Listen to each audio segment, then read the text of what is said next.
본 방송에서 제공하는 투자 정보는 투자 판단에 대한 조언입니다. 방송에서 제공하는 주식의 가치, 가격 상승 및 가격 하락에 대해서는 방송사에서 보장하지 않습니다.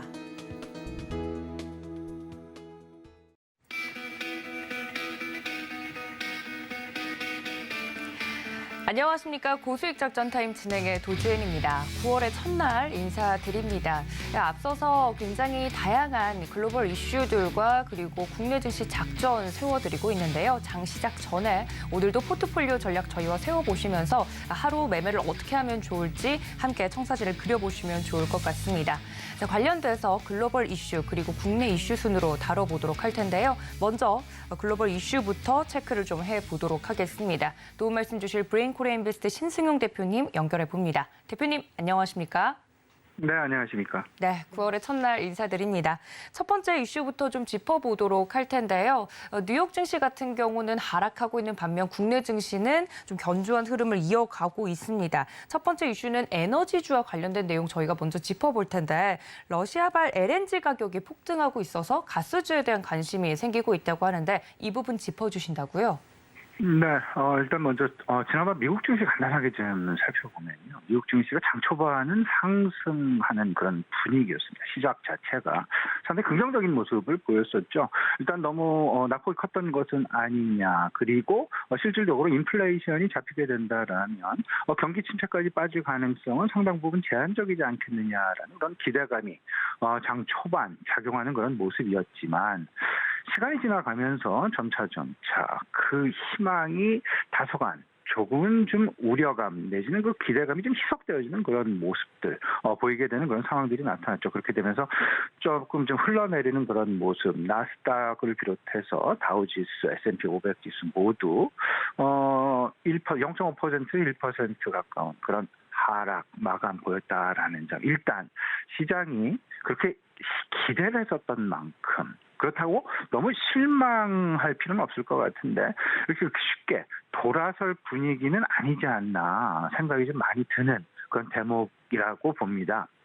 그럼에도 불구하고 우리 시장 내에서 계속해서 일단 기회를 찾아보고자 하는, 기회를 찾아야 되겠다라는 그런 마음에 각 섹터들 좀 돌아봐야 될 것 같은데 최근 LNG 가격의 폭등 부분, 과연 LNG 가격 폭등 부분이 도시가스 관련주에 긍정적인 영향을 미치게 될 것이냐 아니면 오히려 조금은 좀 부담스러운 방향으로 갈 가능성이 있느냐 이 부분을 잘 따져봐야 될 텐데 최근 유럽 내 가스 공급을 감축하고 있습니다. 일단 그 러시아가 그렇기 때문에 LNG 가격이 상당 부분 작년 동기 대비해서 100%가 넘는 급등 양상 보여주고 있는데 이로 인해서 일단 가스를 수입을 하고 있는 회사죠. 한국가스공사 손실 미수금이 5조 원을 넘어섰다라는 그런 얘기 들리고 있죠. 여긴 이중고가 나타나고 있습니다. LNG 가격은 LNG 가격대로 상승을 하고 있지만 더 우리가 지금 고민을 가지고 짚어봐야 될 부분은 원달러 환율이 되겠습니다. 수입이다 보니까 LNG는 100% 수입이다 보니까 아무래도 원달러 환율에 의해서 실질적인 수입 단가가 달러 환산이 아닌 원화로 환산한 그랬을 경우에 그 이중고가 나타날 수밖에 없는데 이런 부분들 잘 살펴봐야 되겠죠. 잘 짚어봐야 되겠죠. 이러다 보니까 정부는 지금 사실상 이야기는 해놓고는 있지만 그 딜레마에 빠지고 있는 그런 상황이다. 그 인플레이션에 대한 우려, 인플레이션을 누르려는 그런 의지. 그렇기 때문에 공공요금의 가격 인상을 최대한 억제하겠다라는 의지. 그렇지만 그렇다라고 회사들 뭐 한전이 됐건 가스공사가 됐건 계속 이렇게 손실이 확대되도록 그리고 누적 적자가 확대되도록 가만히 놔둘 수는 없을 것이다. 그런데 이제 그러다 보니까 가스 가격도 그렇고요. 전기료 인상도 그렇고요. 그 인상 수위에 대해서 상당 부분 고민을 할 수밖에 없죠. 유럽은 마찬가지가 되겠습니다. 러시아 가스 공급이 자꾸 좀 위축되고 좀 불안하다 보니까 에너지 세이브 정책을 쓰고 있죠. 그러니까 가스 사용에 15% 감축 합의를 했다라는 부분. 이제 여름이 조금씩 지나가고 있습니다. 그러면서 겨울이 지금 찾아오고 있는 그런 상황. 아직 겨울의 대목에는 들어가지 않았지만 한 두세 달 이내에 이제 겨울이 시작이 되게 될 것이고, 그렇게 된다라는 난방 수요가 그 어느 때보다도 상당 부분 시장에 인플레이션, 특히나 인플레이션에 상당 부분 영향을 줄 수밖에 없지 않겠느냐. 그러면 조금 좀 다른 관점에서 우리가 좀 생각해 볼 필요가 있어 보입니다. 파이프라인에 의한 러시아로부터 유럽까지의 공급, 이 공급 경로가 막혔다. 감축되고 있다. 그로 인해서 다른 경로를 계속 찾고 있죠. 그러다 보니까 러시아에서 유럽으로 수출하는 천연가스는 오히려 줄어들고, 미국에서 배를 가지고 LNG 운반선을 가지고 운송을 하는, 천연가스를 공급하는 그런 상황들이 지금 전개가 되고 있다라는 부분에 우리가 좀 주목을 해야 될 것 같습니다.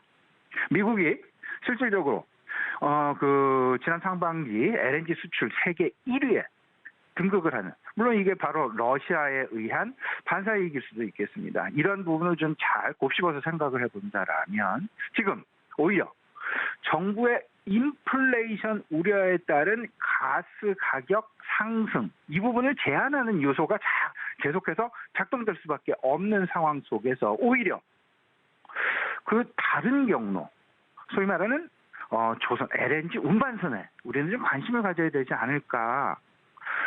그 조선 3사 글로벌 LNG 운반선 수주 상황을 좀 살펴보게 되면요, 오히려 그 장기화에 따라서, 전쟁 장기화에 따라서 조선 업종 내에서 양극화가 뚜렷하게 나타나고 있습니다. 컨테이너나 벌크, 이런 부분에 대한 발주량은 전년 동기 대비해서 50% 이상 감소하는 그런 모습. 하지만 마진폭이 가장 좋다고 하는 LNG 운반선의 발주는 계속해서 증가하고 있다라는 점. 우리 시청자 여러분들, 이러한 상황들을 잘 지켜보시면서 눈에 보이지 않는 그 단어 사이사이에 끼어 있는 그런 투자, 어떤 힌트를 얻어 가셔야 될 것 같습니다. 네, 단순히 에너지 가격이 변동하는 것을 보면서 LNG 관련된 혹은 이 에너지 관련된 종목들을 보는 것이 좋을까라고 생각하시는 투자자분들에게 그 사이사이에, 문맥 사이에 있는 그런 포인트들을 짚어보는 것이 좋겠다 이야기를 좀 해주셨습니다. 단순히 도시가스주보다는 조선업에 관심을 좀 가지는 게 어떨까 이야기를 좀 해주고 계시는데요. 그렇다면 국제 천연가스 가격이 치솟고 이런 와중에 굉장히 또 하나의 돌파구로서 경제 위기 돌파구 하나로 정부가 해외 건설을 또 활용하겠다라고 선언한 부분이 있다고 합니다. 실제로 우크라이나 러시아 전쟁에 재건 비용만 1,000조 원이 든다고 하는데, 이거 우리나라 해외 건설주들에 대해서도 좀 살펴봐야 될 것 같은데 짚어주신다고요?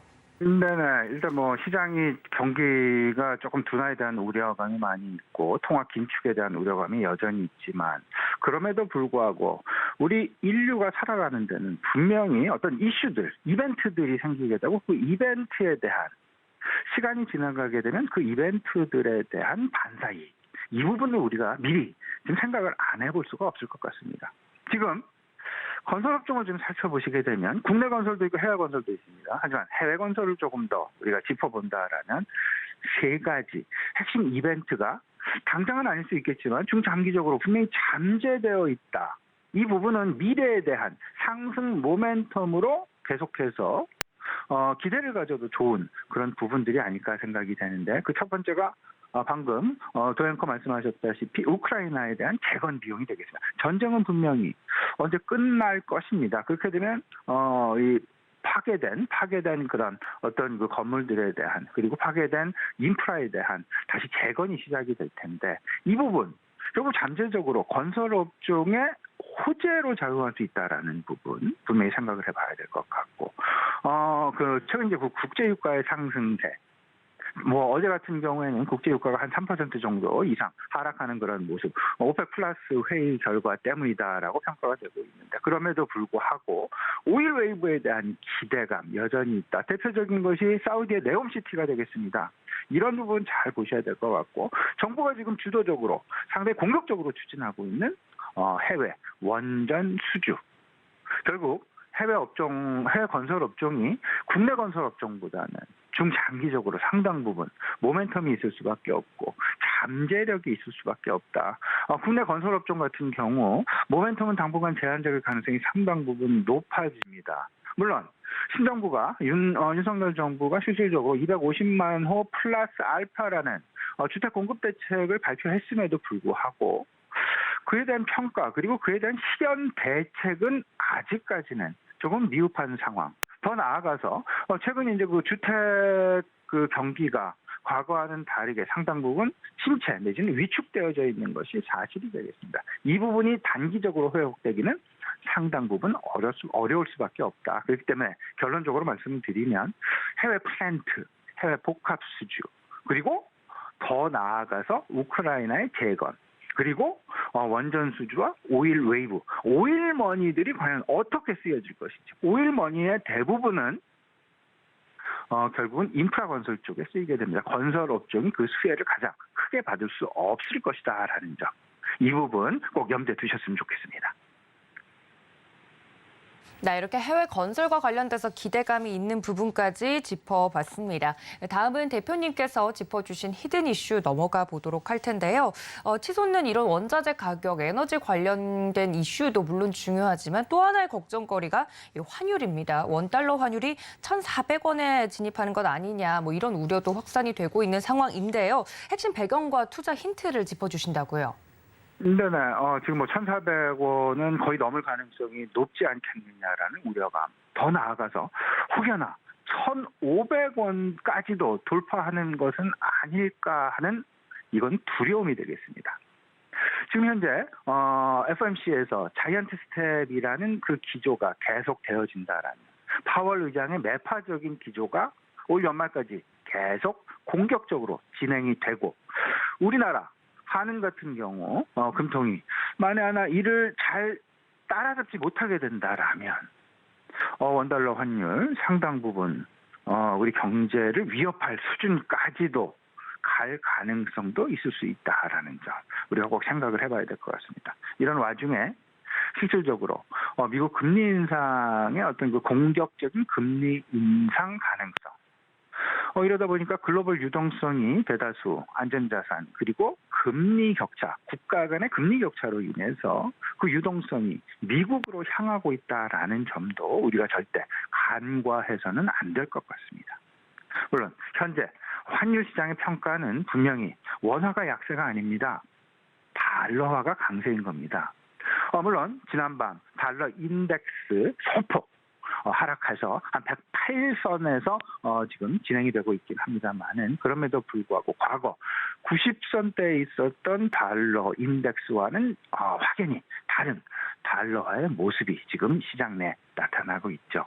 여기서 우리가 하나 더 고민해야 될 부분은 미국의 경제정책과 중국의 경제정책, 통화정책 이런 부분이 서로 다르다는 점이 되겠습니다. 미국은 통화 긴축의 가속도를 보여주고 있는 반면에 중국은 경기 부양에 오히려 속도를 내고 있는 그런 모습.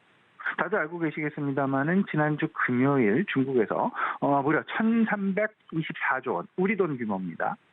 경기 부양책을 진행하겠다라는 발표를 했죠. 여러 차례 말씀을 드리고 있지만 정부가 할 수 있는 경기 부양책, 경기 조절을 할 수 있는 정부의 정책에는 4가지가 있습니다. 통화정책과 재정정책, 조세정책, 규제정책이 있는데 이런 것들이 같은 방향으로 움직여주지 않고 서로 다른 방향으로 움직여준다라는 국가 간에 그리고 특히나 G2 국가 사이에서 이런 부분이 발생을 하게 된다라는 말 그대로 글로벌 유동성의 어떤 혼란 상황이 야기될 수밖에 없다.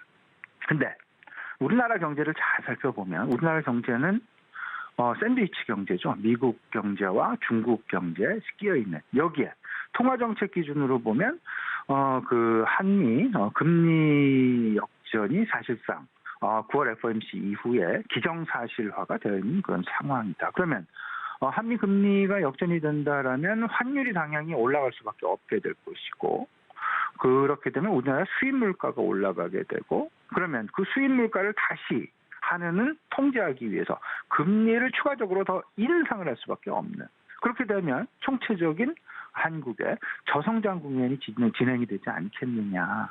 이 부분 잘 염두에 보셔야 될 것 같고요. 또 하나 간과해서는 안 될 부분. 항상 제가 우리 시청자 여러분께 그 소비를 잘 봐야 된다라는 말씀을 드리고 있죠. 그 소비를 잘 보려면 당연히 그 전제 조건이 고용에 주목을 해봐야 될 것이고.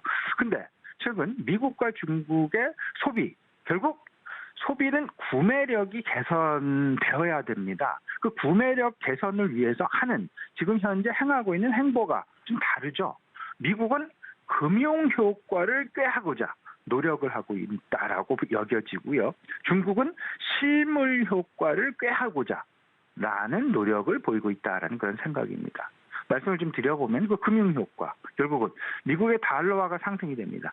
그러면 자국 내에 있는 국민들, 같은 달러 1달러라도 과거의 1달러와 지금의 1달러 그 구매력이 다르게 됩니다. 오히려 개선이 된다라는 얘기가 되겠죠. 달러화가 상승하게 되니까요. 반면에 중국 같은 경우는 경기부양책을 쓰면서 인프라를 개선을 하고 그 인프라 개선에는 당연히 고용이 촉진이 됩니다. 고용이 촉진되면 당연히 그 고용에 따른 그 수입이 그 국민들의 수입이 늘어나게 될 것이고 그 수입원은 결국은 실질적인 양적 구매력으로 자국 내 국민들의 구매력 상승으로 나타나게 된다. 이게 바로 실물 효과가 될 것이고 바로 전에 말씀을 드렸던 달러화의 상승에 의한 구매력 상승은 금융 효과가 될 것이다라는 점. 이에 따라서 소비가 증가할 텐데 그 소비가 어떤 경로를 통해서 증가를 주요국들이 꾀하고 있는지 노력하고 있는지 이 부분도 잘 살피셔야 되겠다라는 부분 분명하게 말씀드립니다.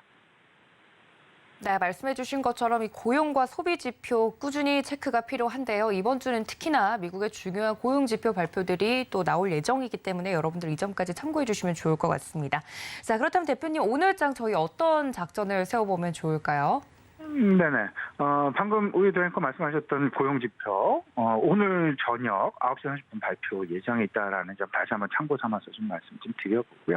일단 시장은, 미국 시장에 의해서 우리나라 시장 많이 좀 움직이죠. 영향을 많이 받죠. 일단 가장 큰 건 미국의 금리 인상 공포가 될 것 같습니다. 이 두려움이 결국은 S공포로 전이하는 것은 아니냐, 확산되는 것은 아니냐, 스태그플레이션으로 확산되는 것은 아니냐라는 그런 우려감.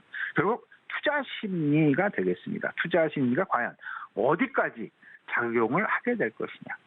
거기서 가장 먼저 우리에게 힌트를 주는 부분은 뭐니 해도 환율 시장이 되겠습니다. 물론 어제 우리 시장 다소 원화가 하향 안정화되는 그런 모습, 좀 꺾이는 그런 모습을 보여주긴 했지만 아마 오늘 다시금 그 고개를 좀 들썩들썩하는 모습을 보이지 않을까라는 생각이 좀 드는데요. 환율이 과연 1340원을 넘어서 있는 그런 상황 속에서 지금 1342원이죠. 1500원을 넘어서느냐 아니면 혹여나 아까 말씀드렸다시피 1400원까지 넘어서게 되느냐. 이 부분 상당히 주의 깊게 좀 지켜보셔야 될 것 같고 그게 바로 시장에서 가져갈 수 있는 가장 중요한 핵심 힌트가 될 것이다라는 점 꼭 생각을 하셔야 될 것 같습니다. 아울러서 지금 현재 우리가 좀 마음 편하게 투자를 할 만한 업종군, 종목군들, 금리 인상기에 어떤 종목군들이 좋을까? 이 부분을 생각을 해보시면 앞서서 말씀드린 부분 이외에 또 하나를 좀 생각을 해본다라면 계속 제가 말씀을 드리고 있죠. 팬데믹 피해주에 대해서 우리가 좀 당장 급하지는 않지만 좀 천천히 그리고 빠르지는 않지만 모멘텀이 있지는 않지만 우상향은 확실할 것이다라는 그런 기대감 갖기에 충분하다. 팬데믹 피해주들 정상화를 넘어선 그리고 정상화가 이미 달성된 기업들, 업종군들도 있을 수 있지만 아직 정상화에 반도 못 미치는 절반도 회복을 못한 그런 업종군들이 여전히 시장 내에 잔존하고 있다라는 부분. 이 부분 꼭 기억해 두시면서 그에 대한 생각, 그에 대한 투자 관점 조금 좀 유연하게 가져가셨으면 좋겠고요. 마지막으로 경기 연착륙에 대한 기대는 여전히 유효할 것 같습니다. 앞서서 이제 오늘 저녁 고용 부분을 잘 살펴보자는 말씀을 좀 드렸는데 주요국의 정부, 결국 미국도 그렇고 중국도 그렇고 우리 정부도 그렇고 소비에 상당 부분 관심을 가질 수밖에 없다. 그렇기 때문에 소비가 계속해서 유지가 된다라면 그 경기 연착륙은 가능하지 않겠느냐, 경기 침체로까지는 빠질 수 없지 않겠느냐, 제한적이지 않겠느냐라는 기대감, 이런 기대감을 좀 가지시면서 포트폴리오를 조심스럽게 좀 재편해 나가는 그런 어떤 해안 찾아 나가시면 좋겠습니다. 자, 오늘장 전략에 대해서 이야기 자세하게 들어봤습니다. 지금까지 브레인 코리안 베스트 신승용 대표님과 함께했습니다. 대표님 고맙습니다. 네, 이렇게 글로벌 이슈들 전반적으로 짚어봤습니다. 그렇다면 국내 증시와 관련된 이슈들도 짚어봐야 될 것 같은데요. 도움 말씀 주실 메리츠증권의 황현수 차장님 연결해 보도록 하겠습니다. 차장님 안녕하십니까? 네, 안녕하세요. 네, 반갑습니다. 국내 증시 먼저 좀 분석을 해봐야 될 것 같은데요. 뉴욕 증시와는 다르게 디커플링 현상이 좀 일어나면서 국내 증시는 긍정적인 흐름 이어가고 있습니다. 어제 우리 증시 어떤 포인트 짚어보면 좋을까요? 그렇습니다. 미국 시장과는 대조적으로 전일까지 코스피 국내 시장이 2일 연속 상승하는 모습을 보여줬는데요. IT 섹터를 중심으로 수급 개선이 나타났고, 이에 따라서 지수 상승이 견인되는 모습이 연출됐다라고 보시면 될 것 같습니다. 철강 금속 업종과 그 방산 섹터가 포함되어 있는 운송 업종, IT 섹터와 엔터 섹터가 강세를 보였던 전일의 모습이었는데요. 국내에서 정부의 어떤 환율 방어 의지가 계속해서 연일 나타나면서 외국인 수급 유인에 우호적인 방향으로 작용이 되었다라고 보시면 될 것 같습니다. 하지만 장막판에 외국인의 선물이 대규모 매도를 하면서 시장에 대한 불확실성을 대비하는 외국인 수급의 흐름이었다. 이 정도로 보시면 될 것 같습니다. 네, 확실히 외국인들의 수급이 좀 들어와 주면서 국내 증시는 견조한 흐름을 계속 이어가고 있는 모습입니다. 자, 그렇다면 두 번째 이슈로 좀 넘어가서 한 종목에 대한 이야기를 좀 들어가 보죠. 최근 제10차 전력 수급 기본 계획이죠. 이 실무안이 좀 공개가 되면서 원전주에 대한 관심이 굉장히 뜨겁습니다. 최근 태조 이방원이라는 그 종목들 중에서 원을 차지하고 있는 원자력에 대한 기대감 커져가고 있다는 사실 많은 분들이 알고 계실 텐데 전망이 좀 궁금합니다. 이런 실무안이 원자력 관련주들의 전망에 영향을 미칠까요? 어느 정도 이런 부분들이 주가에 반영이 되고 있는 모습이다라고 보시면 될 것 같습니다. 원전 관련주는 방산주와 함께 그동안의 어떤 국내 매출에서 벗어나서 수출이 시작되면서 밸류에이션을 재평가받은 거에 대한 모멘텀이 유효하기 때문에 원전주에 대한 성장 모멘텀을 보고 있는 상황이다라고 보시면 될 것 같은데요. 이번 실무안에 따르면은 그 원전을 늘리는 대신에 신재생 에너지 발전 비중을 10%가량 줄인다는 그런 실무안 발표가 있었습니다. 물론 국내 시장에서의 어떤 원전 비중 확대는 관련주의 긍정적인 소식으로 전해질 것으로 파악이 되고 있지만 원전주의 주가 흐름의 가장 큰 모멘텀이라고 할 수 있는 부분은 해외 수주 부분이다라는 점을 감안을 하시면 될 것 같고요. 따라서 이번 실무안으로 인해서 그 실무안 발표를 통해서 원전을 확대해 나가겠다는 그런 발표는 센티 개선에는 어느 정도 조금 효과가 있을 수 있다라고 말씀드릴 수가 있겠지만 계속 말씀드린 대로 원전주의 주가 방향의 핵심은 해외 수주다 이렇게 보시면 될 것 같습니다. 네, 원전주에 대해서는 핵심적인 부분은 해외 수출이 얼마나 되는지 안 되는지에 따라서 그 부분을 좀 체크를 해야 된다 이야기를 해주셨습니다. 그렇다면 종목으로 좀 여쭤봐도 괜찮을런지요? 원전 대장주로 이제 두산 에너빌리티가 있고 그 하단에 다른 종목들도 많은데 뭐 BHI라든지 보성파워텍, 일진파워 등 대부분 좋은 흐름세를 이어가고 있는 종목들입니다만 그렇다면 대형주가 움직이는 것을 보고 그 아랫단에 해외 수출과 관련된 종목들을 저희가 쪼아서 보는 것이 중요하다는 말씀이실까요? 최근의 어떤 방산주 섹터의 흐름과 유사하게 보시면 될 것 같은데요. 해외 수출 잔고가 계속해서 높아가고 있는 하나 에어로스페이스를 대장주로 말씀해 주신 대로 밑단이라고 할 수 있는 종목들의 주가 상승이 동반해서 움직이고 있는 것이 방산 섹터의 흐름인데 원전주도 마찬가지로 두산에너빌리티의 어떤 그런 추가적인 수출이라든지 해외 수주에 따른 주가 상승이 나타났을 때 업종 전반적인 상승이 나타나는 효과가 발생할 수 있다라고 보시면 될 것 같습니다. 다만 이런 주도주의 어떤 그 성장세가 꺾이게 되는 부분이 반영이 된다면 그 하단이라고 할 수 있는 종목들의 변동성도 역시 큰 폭으로 나타날 수 있다라는 점을 감안하시면서 대응하시는 것이 좋을 것 같습니다. 네, 원전주 관련주들의 흐름에 대해서는 최근 방산주들의 흐름을 좀 참고하는 것이 좋겠다 이야기를 해드리면서 종목 이야기까지 전달을 해드렸습니다. 자, 다음 이슈로 좀 넘어가 보자면 한참 시장에서 좀 잊고 있었던 수소 관련된 내용들이 최근에 또 올라오고 있습니다. 더불어서 어제 수소 모빌리티 쇼가 또 개막을 했는데요. 수소와 관련돼서 이 현대차 수소차가 세계 판매 1위다라는 소식 등이 좀 들려오면서 관련주들을 좀 뜨겁게 달구고 있는 모습입니다. 수소 관련돼서 시장에서 종목을 좀 보고 계시는 분들이라면 어떤 대응이 유효할까요? 우선 수소차 관련된 종목은 말씀해 주신 대로 그 이전에 어떤 새로운 모멘텀으로 작용할 수 있다라는 기대감에 주가가 상승했었던 부분이 있었는데요. 현재 그 수소차 시장을 살펴보자면은 그 성장세가 굉장히 둔화되고 있는 모습이다라고 보시면 될 것 같습니다.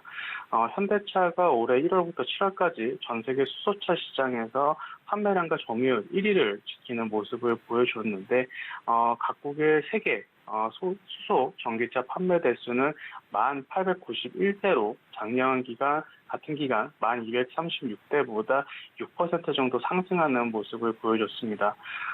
신재생 에너지 그리고 미래차는 우선은 수소차보다는 전기차에 조금 더 집중이 되어 있는 상황이고 수소차 시장은 어떤 반도체 수급난 그리고 원자재 가격 상승으로 차량용 반도체 수급으로 인해서 오히려 마진율이 높은 전기차, 완성차 쪽으로 반도체가 쏠리는 현상이 나타나고 있기 때문에 수소차 시장의 성장세가 둔화가 되고 있고 정체된 상황이다라고 보시면 될 것 같은데요. 물론 장기적인 측면에서 다시 한번 어떤 수소차에 대한 수소에너지에 대한 모멘텀은 부각이 될 수 있지만 현재까지는 시장의 성장이 둔화되고 있다는 점을 감안하시면서 투자를 고려하고 계신 분들이라면 조금 더 장기적인 관점에서 접근을 하셔야 될 필요가 있다라고 말씀드리겠습니다. 네, 수소와 관련돼서 현대차가 1월에서 7월 사이 수소차 판매 1위라는 좋은 소식 등을 가지고 있지만 이 수소차 시장 전반적으로 성장세는 주춤하는 모습이다. 장기적으로 보시는 것이 좋겠다 이야기까지 전달을 해드렸습니다. 자, 그렇다면 차장님 오늘 시장에서 저희 어떤 대응 작전이 필요할까요? 미장은 좀 계속해서 약세를 보이고 있는데 국내 증시는 견조한데요.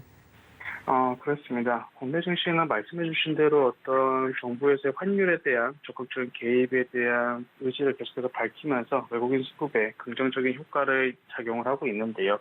오늘 시장만 놓고 본다면 어제 미국 시장에서 반도체 관련된 이슈가 있었습니다. 엔비디아에 관련돼서 미국 정부가 유럽과 중국의 수출을 금지하겠다라는 발표가 나오면서 시간외로 조금 큰 폭으로 하락을 하고 있는 모습인데요.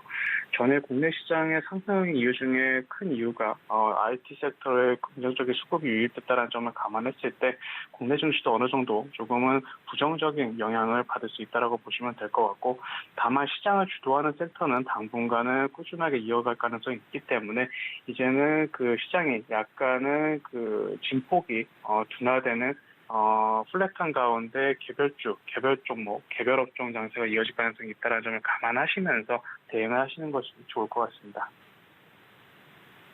네, 이렇게 오늘장 전략에 대한 이야기까지 들어봤습니다. 지금까지 메리츠증권의 황혜수 차장님과 함께했습니다. 차장님 고맙습니다. 감사합니다. 네, 이렇게 국내 증시 이슈들까지 짚어봤습니다. 이번에는 기업 공시 분석 시간으로 넘어가 보도록 할 텐데요. 늘 이 시간 알차게 채워주시는 분이시죠. 기업공시 연구소의 변영인 대표님 연결되어 있습니다. 대표님 안녕하십니까? 네, 안녕하세요. 네, 반갑습니다. 오늘은 또 어떤 기업 공시를 살펴주실지 벌써부터 기대가 되는데요. 오늘의 종목은 삼강 M&T라고 합니다. 이 종목을 골라주신 이유가 있으실까요? 네, 지난해 11월 최대 주주 변경을 수반하는 이 주식 양수도 계약 체결 소식을 좀 전해왔었고요. 바로 어제 최대 주주가 좀 변경이 됐는데 최대 주주 변경 이후의 사업 모멘텀 그리고 공시 이후의 변화 이런 부분들을 좀 상세하게 좀 살펴보도록 하겠습니다. 네, 관련돼서 왜 오늘의 주인공이 삼강 M&T인지 자세하게 좀 설명을 해주셨습니다. 그렇다면 기업 개요 좀 들어보고 넘어오도록 하겠습니다. 네, 삼강 M&T 같은 경우는 1996년 11월에 설립이 됐습니다. 2008년 8월에 코스닥 시장에 상장이 되어 있고요. 주 사업 부분은 플랜트 사업, 특수선 사업, 그리고 후육 강관 사업, 조선 사업, 선박 수리 개조 사업에 5대 사업을 중심으로 사업을 영위하고 있습니다. 2020년 국내 최초로 해상 풍력 발전 설비 하부 구조물을 성공적으로 제작 인도해서 글로벌 기술력을 인정받은 바가 있고요. 2000년 8월까지 전량 수입에 의존하던 후육강관을 국내 최초로 국산화하면서 높은 기술력과 공정 노하우를 보유하고 있습니다. 매출 포지션만 보시면 플랜트 부분이 70% 이상, 후육강관 부분이 13.6%, 선박 수리 부분이 5% 정도, 특수선 및 조선은 9% 등으로 구분이 됩니다. 연간 실적 2021년 연결 기준 매출액은 5,030억 원으로 전년 동기 대비 17.7% 증가했고 영업이익은 전년 동기 대비 9% 감소, 당기 순손실은 868억 원을 기록하면서 적자 전환을 했습니다. 네, 이렇게 간단하게 기업 개요를 좀 살펴보고 왔는데요. 주요 사업 부분을 보니까 관련돼서 움직였던 테마 속에서 이 종목을 봤던 기억이 좀 납니다. 어떤 공시가 나왔길래 오늘 소개해 주실까요? 네, 바로 어제 최대 주주 변경 소식이 좀 있었는데 7월 20일자 공시부터 좀 보도록 하면 7월 20일자 원래 지난해 11월 최대 주주 변경을 수반하는 주식 양수도 계약 체결 소식을 전해온 이후에 이게 뭐 바로 계약 사항들이 좀 이행됐다기보다는 좀 지속해서 좀 연장이 좀 됐었습니다. 그래서 실질적으로 이게 인수가 완료가 될 것인가 여부가 좀 관건이었는데 최대 주주 변경 수반 내역을 보면 양수도가액은요 499억 원, 전체 500억 원 규모였지만 제3자 배정 유상증자 그리고 전환사채 납입 등을 통해서 전체적인 대금, 양수도 대금을 포함해서 크게 납입할 수 있는 대금을 4,500억 원 규모의 자금 조달까지 좀 수반하는 내용들이었습니다. 관건에 대한 어떤 이행 여부에 대해서 바로 어제 좀 최종 이행이 됐는데 내용부터 보도록 하겠습니다. 8월 31일자 공시를 보겠습니다. 최대 주주 변경입니다. 변경 내용은요. 변경 후 최대 주주 SK 에코플랜트 주식회사입니다. 변경 후 소유 주식 수의 전체 비율은 31.5%입니다. 변경 사유는 제3자 배정, 신주 인수 그리고 구주 양수도 계약 이행 완료에 따른 변경이다라고 좀 밝혔습니다. 인수 자금에 대한 조달은요. 자기 자금과 차입금 규모는 2,300억 원 규모인데 자기 자금 2,294억 원과 차입금 2,300억 원을 조달해서 전체 5,500억 원 규모입니다. 인수 후 임원 선임에 대한 어떤 계획에 대해서는 27기 임시 주총을 통해서 사내이사와 사회이사 그리고 감사를 선임했습니다. 해당 주식은요 1년간 전량 보유해서 될 텐데 이에 따라서 8월 31일 양수도 계약의 이행과 이에 따른 최대 주주 변경이 완료된 건입니다. 이어서 공시를 보도록 하겠습니다. 8월 30일 같은 날짜 제3자 배정 유상증자 그리고 제9회차 전환사채 납입이 좀 완료가 됐는데 양수도 계약에 따른 이행 결과가 최종적으로는 구주 인수대금 그리고 제3자 배정 유상증자의 납입, 제9회차 전환사채의 납입으로 모두 계약은 이행됐다라고 밝히는 공시입니다. 네, 이렇게 공시 내용을 분석을 들어봤습니다. 그러니까 이 최대 주주 등극을 좀 앞두고 SK 에코플랜트 최대 주주 등극을 앞두고 이제 주가 변동성이 보여진 부분들 그리고 그 공시 내용들 자세하게 좀 살펴주셨는데 저희가 여기서 좀 체크해봐야 될 투자 포인트는 어떻게 될까요? 네, 최근 공시 안에서는 지금 이 SK 에코플랜트로의 이 변경으로 인해서 사실상 지금 SK 그룹에 편입이 됐다라고 좀 봐도 무방합니다. 최근에 사업 구조를 보면 지난 7월 29일에 수시 공시 관련 의무 사항들을 통해서 대만의 이 하이롱 프로젝트를 이제 수주에 따라 좀 수주를 좀 예고한 바가 있었죠. 8월 19일에 확정 공시가 좀 됐었는데 회사는 6,007억 원 규모, 최근 매출액의 119.4%에 해당되는 대만 하이롱 해상 풍력 건설 프로젝트를 좀 수주한 바가 있습니다. 계약 기간이 2022년 8월 18일부터 2024년도 12월 20일까지 좀 수행되는 이 수주인데 향후 한 2년간 납품 또는 이 플랜트 수주에 따라서 전체적인 어떤 이 계약 금액 6,007억 원이 약 2년간 분산돼서 실적 산입이 좀 됐다면 연간 3천억 원의 신규 매출액이 좀 가미될 수 있는 수준입니다. 해당 사항에 대해서는 지금 SK그룹의 어떤 편입 효과 그리고 4,500억 원의 자금 조달, 신규 자금 조달을 통해서 조성된 자금은 전량 신규 시설 투자를 통해서 2025년도까지 회사의 외형 확장에 좀 사용될 자금으로 좀 판단되고 있는데 이러한 부분들을 종합적으로 좀 고려했을 때 현재 SK 에코플랜트의 어떤 이 그룹사 편입 이슈 이후에 회사의 최근 수주량은 좀 크게 좀 증가되고 있고요. 이에 따라서 신규 시설 투자가 확정되는 관점. 2025년도까지는 현재 외형 캐파보다 최종적으로 한 2배에서 3배 이상의 양산 캐파를 좀 수립할 수 있는 회사의 외형을 갖추게 되는 셈입니다. 지금 상강 M&T의 기업 가치 상승이 이 과거 대비 좀 수월할 것이다라는 증권가 전망들이 좀 있고요. 최근에 증권가 리포트를 통해서 투자 의견이 매수 유지 또는 목표 주가가 좀 크게 좀 증가하는 흐름들 좀 있었는데 이게 이 회사가 좀 보유하고 있는 이 기술력입니다. 지금 이 대만의 하이롱 프로젝트양 이 해상 풍력 하부 구조물 수준은 이게 다른 이 잠재적인 경쟁 업체들과의 어떤 격차를 좀 벌릴 수 있는 어떤 기술력들이 있거든요. 이게 부유식 기술 그리고 이 14메가와트급 이 부분은 최대 중량이 2,080톤 규모인데 이게 삼강 M&T가 독점적으로 좀 수행할 수 있는 사실상 독점할 수 있는 기술력을 좀 수반했다. 이 관점에서는 삼강 M&T 해외 수주가 좀 더 확대되지 않을까 전망을 하고 있습니다. 내년 상반기에는 오히려 이 대만의 하이롱 프로젝트랑 추가 물량 그리고 3라운드 추가 프로젝트 수주도 좀 예상되고 있는데 이와 별도 이제 국내에서도 울산의 이 부유식 해상 풍력 발전소 안에서는 가장 큰 프로젝트 귀신고래 2라는 프로젝트인데 여기에 프랑스 테크닉과 함께 선정된 바가 있었거든요. 아직 이 부분에 대한 이 단위 판매 공급 계약, 즉 수주 공시가 좀 나와 있지 않은 상태였기 때문에 삼강 M&T 2022년도 하반기에 본격적인 어떤 수주 예고, 2023년부터는 완연한 실적 산입이 좀 예상된다. 이 점을 참고하셨으면 좋겠습니다. 네, 공시 내용에서 짚어보면 좋을 만한 포인트들까지 강조를 좀 해주셨습니다. 그렇다면 대표님 저희가 여기 이 주가에 지금 현재 삼강 M&T 같은 경우는 27,000원 선에서 마무리가 되어 있는 상태인데요. 실질적으로 트레이딩을 하는 관점에서는 어떻게 접근하는 것이 좋겠습니까? 네, 지금 차트를 보면은 전일 종가 27,050원인데 최근 8월 19일 기대감 수반하면서 31,750원까지 좀 급등한 52주 신고가 개시를 좀 했습니다. 지금 최대 주주 변경에 관련된 기대감들이 좀 반영됐다가 최근 이 재료소멸 관점 주가 좀 이 상승분이 좀 이 반납된 차익 실현 관점에서 매물이 좀 나오긴 했지만 지금 지지 구간에서는 이 성장세 추세 그리고 실적 산입 관점에서는 충분히 메리트 있는 구간이 아닌가. 단기적 저점 구간에서는 지지대를 좀 살짝 좀 이탈한 구간이 있거든요. 지금 보유자 관점에서는 25,800원이 이탈되지 않다면 보유 의견을 좀 제시해 드리고요. 신규적 매수 관점으로 괜찮은 구간 23,000원에서 23,000원에서 25,000원 구간 포트 비용 10%의 분할 매수 의견을 좀 제시해 드립니다. 3분기 기준 실적 그리고 4분기 실적보다는 2023년도 상반기 실적 안에서 최근 확보된 수주가 실적으로 산입되는 관점 이 부분이 추세 전환의 모멘텀이 좀 되지 않을까 전망을 해봤습니다. 네, 향후 대응 전략까지 삼강 M&T 오늘 이야기를 좀 들어봤습니다. 지금까지 기업공시연구소의 변용인 대표님과 함께했습니다. 대표님 고맙습니다.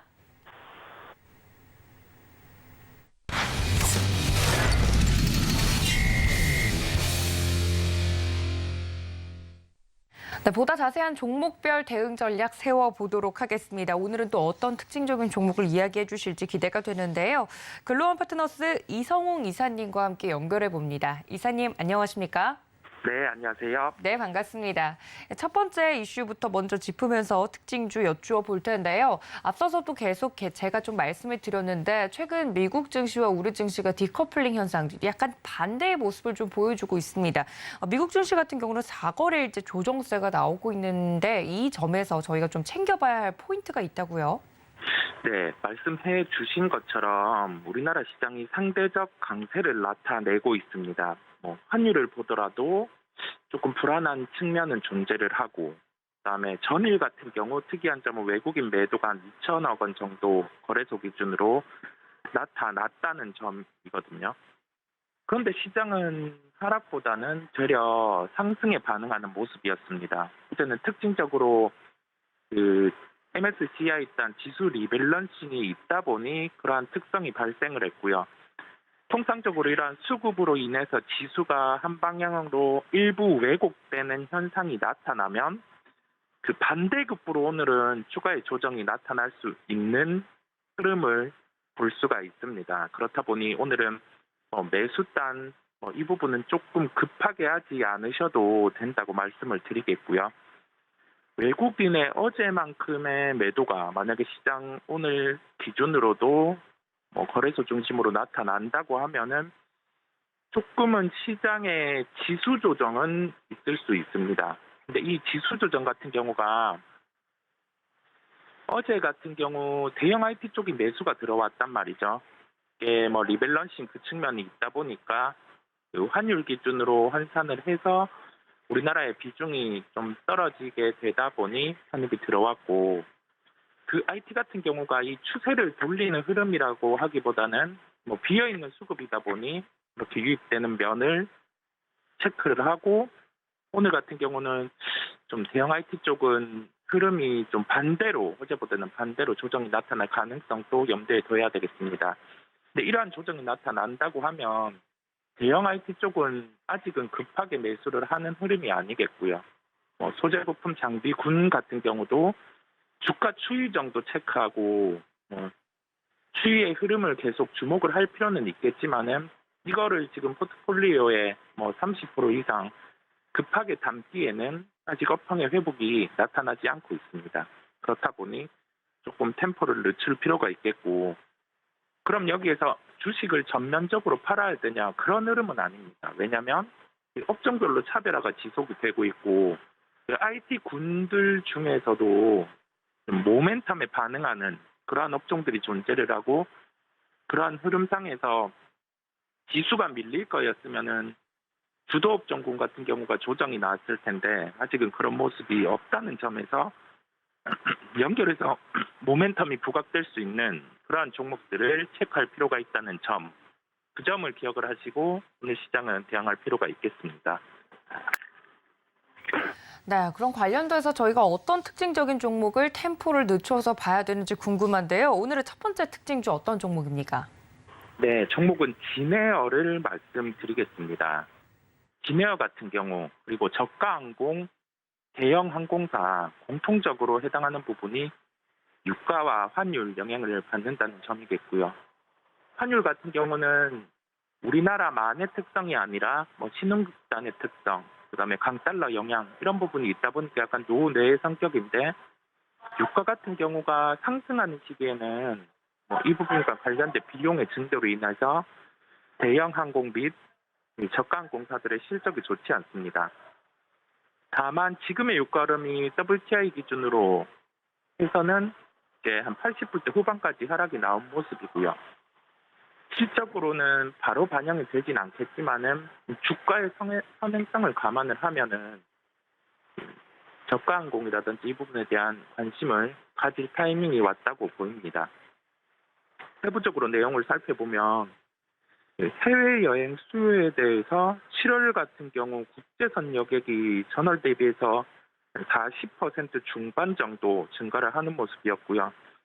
8월 기준으로는 진에어 기준으로 국제선 여객이 한 79%대, 80%대 늘어나는 모습이었습니다.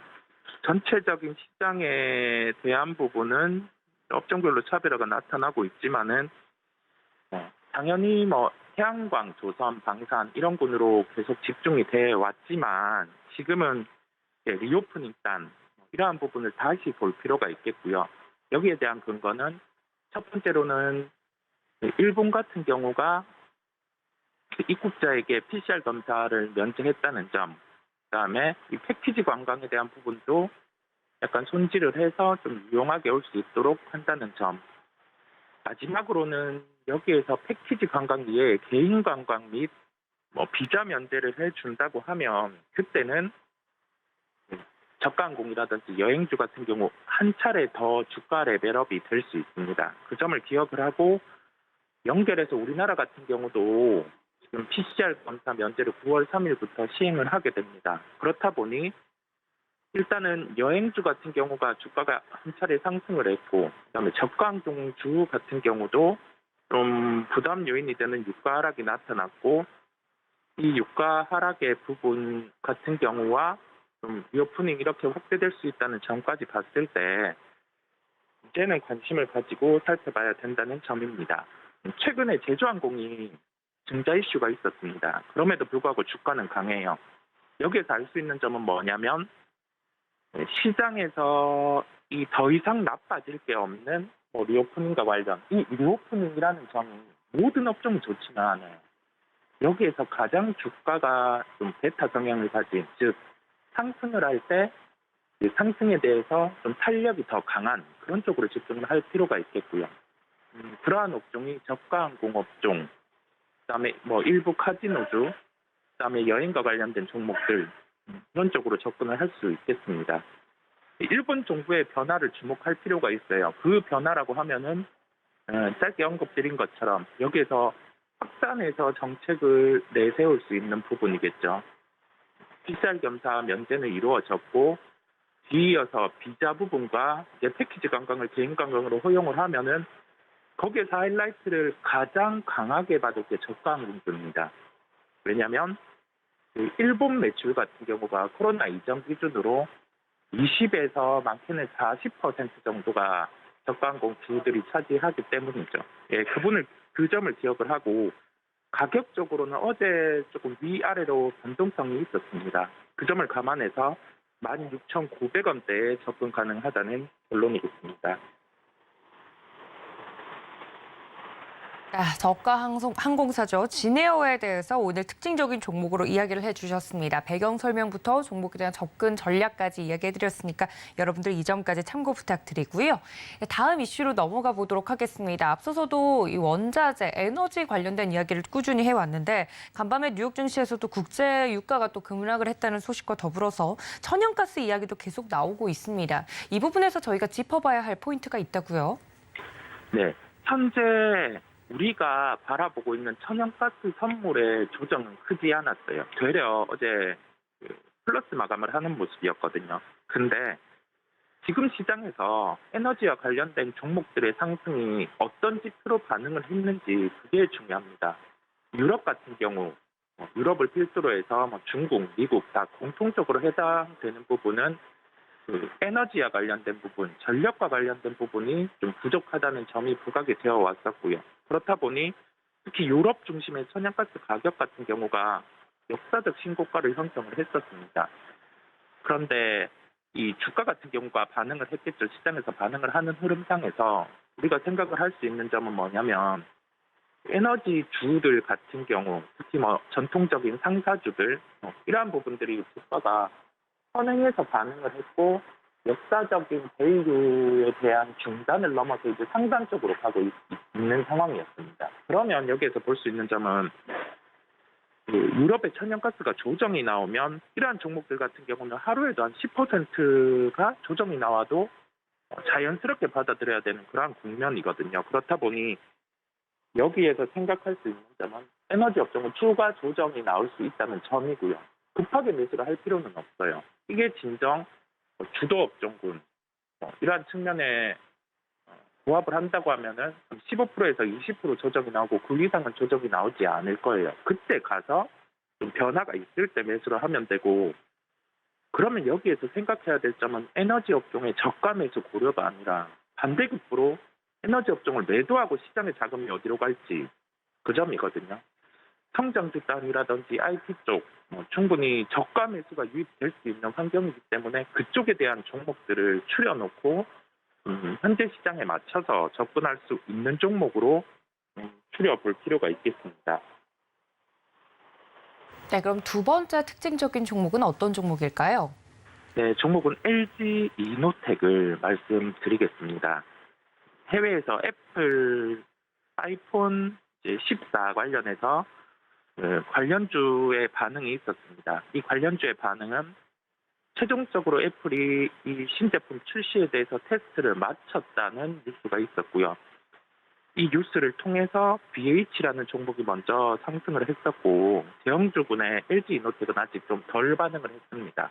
왜냐하면 최근에 전장용으로 해서 주가의 상승이 한번 이루어졌다 보니까 그러한 수급 흐름에서 조금 꼬인 점이 있다 보니 이러한 현상이 나타나거든요. 근데 우리가 차트를 놓고 LG이노텍이라는 종목을 살펴보면 지금 주가가 박스권 하단에 있습니다. 그리고 올해 같은 경우 시장 대비해서 강세를 나타냈단 말이죠. 이 부분에서 알 수 있는 점은 하반기로 갈수록 충분히 기대하는 점이 주가에서 기다리고 있다. 이렇게 해석을 할 수 있겠습니다. 전일 IT 업종 반등이 이루어졌습니다. 이 구간에서 좀 매수해야 되는 종목, 기다려야 되는 종목, 매도해야 되는 종목을 추릴 필요가 있어요. 근데 IT 업종 안에서도 LG이노텍 같은 경우는 박스권 하단이라는 점과 하반기에 존재하는 아이폰 신제품에 대한 모멘텀의 존재로 가격적으로 접근 가능하다는 결론이겠습니다. 단가는 33만 7천 원대 접근 가능하다는 결론이겠습니다.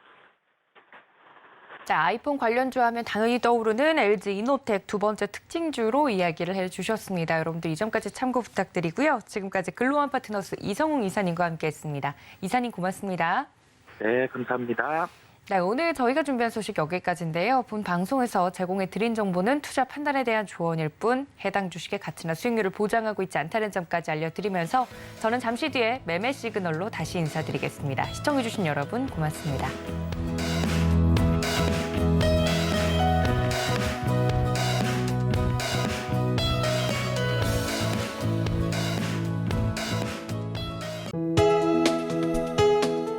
본 방송에서 제공하는 투자 정보는 투자 판단에 대한 조언입니다. 방송에서 제공하는 주식의 가치, 가격 상승 및 가격 하락에 대해서는 방송사에서 보장하지 않습니다.